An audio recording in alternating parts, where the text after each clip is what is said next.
Hi, welcome to another lesson in lines. Today we're going to take the line for a walk. We will be exploring the line in mindfulness, in sacred geometry, and in botany. Please join me. All you need is a piece of paper, a pencil, and your mind. Let's connect your mind and your hand with your heart in a form of art called the Zentangle. The Zentangle begins with a square, such as this square paper. I like to start my Zentangle with a line, and the line I'm going to start with is my initial.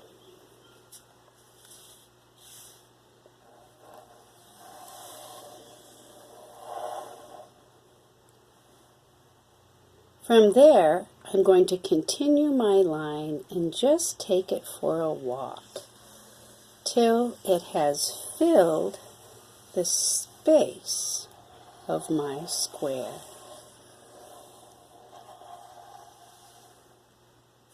I then go back to where I started.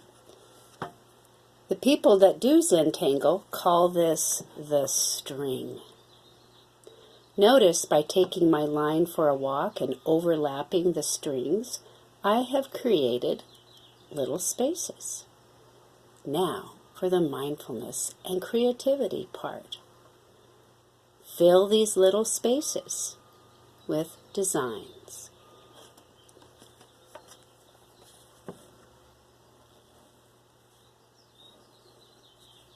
If you wish, you may use the lines that you practiced in the first line's drawing. Lines that are concentric, lines that are jagged, or lines that are smooth.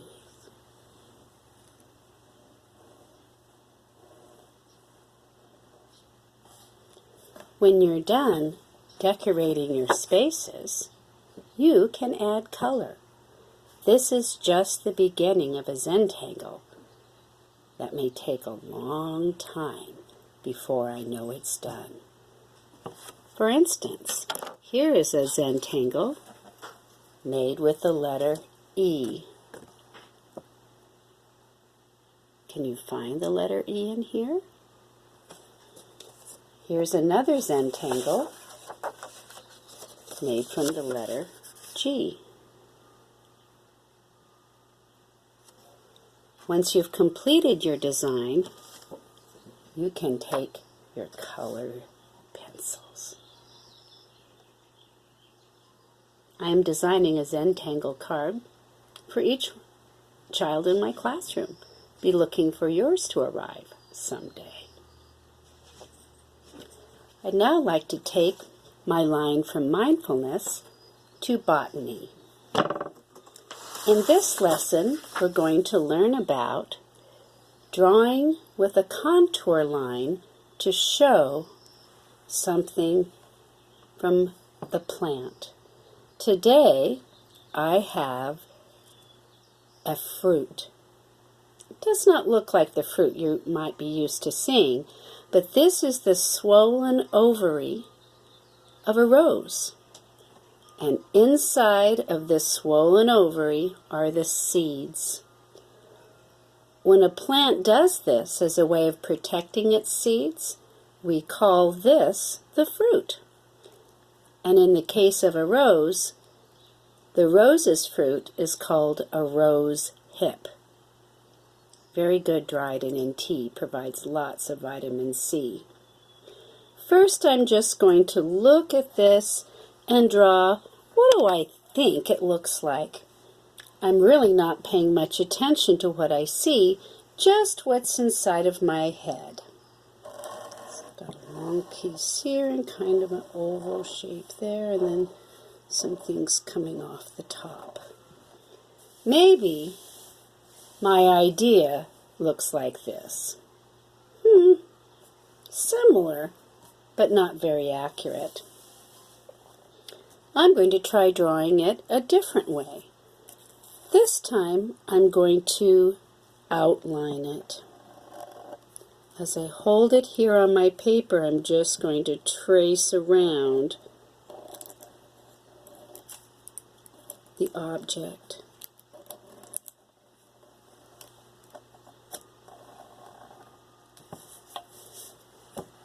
This is my outline. Now I'm going to try something called a contour line drawing. When you make a contour line drawing, you are making an outline, but you're drawing by coordinating your eye with your hand. Imagine that I'm going to be a tiny little ant crawling along the very edge of this rose hip. And as I crawl along the edge, I'm going to draw.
This kind of drawing is called a contour line. You'll notice it took me quite a bit longer to draw. As I'm drawing this way, my eye can take in more and more. Some contour line drawings can take a long time. You'll notice that you calm down and see more. For instance, I hadn't realized there were little spines on the edges of the sepal from this fruit. Contour line drawing is a form of botanical drawing, or drawing plants. The last line I'd like to show you today is the line that's in a labyrinth. A labyrinth sometimes is called a maze. It's a place that you walk, where the path seems to turn and twist. The difference between a labyrinth and a maze is that a maze has dead ends, and a labyrinth is only one path that you can follow from the beginning through to the middle and then out to the end again. A labyrinth is what I've been forming on my property. I'm going to take you on that labyrinth walk today. I'll show you how you make the design. First, you start by creating 2 lines that form a cross. To review, you might remember vertical and horizontal, and when these 2 lines come together, they are called perpendicular. Can you imagine a box around this line? Extend this line here to this point and create a corner on your box. Do the same in this corner and this corner and this corner. You now have an X with 4 dots outlining a square. we're now going to connect these in a very special way. I'm going to start in the middle here and curve my line over to this first dot. I'm going to return to the middle again, move in this direction to this dot, and curve my line all the way around to that line. I return to the middle. I finish this one, continue to the left, find this edge, and bring my path all the way around. One last one to draw. I might run out of paper. Start here, come all the way around. Yep, around right off the edge. You have now drawn yourself a labyrinth. You can follow this labyrinth with your finger. Come to the opening and trace in this space between your lines.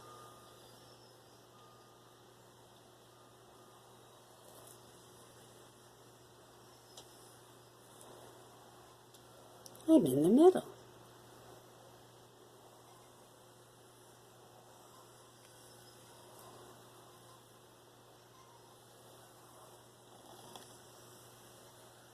I'm back at the beginning.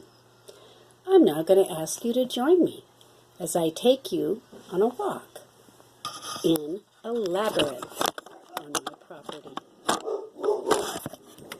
Join me.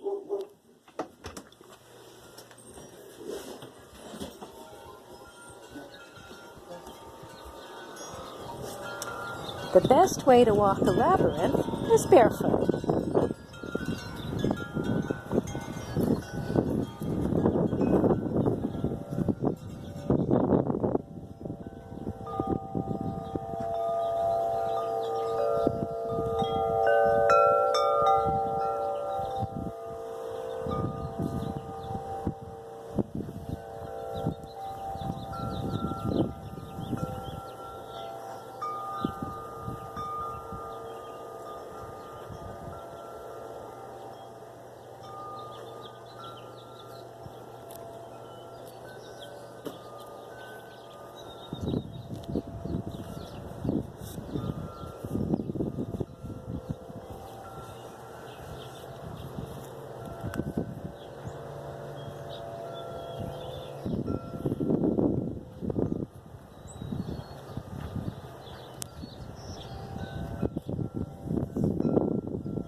Thank you for joining me today as we took a line for a walk.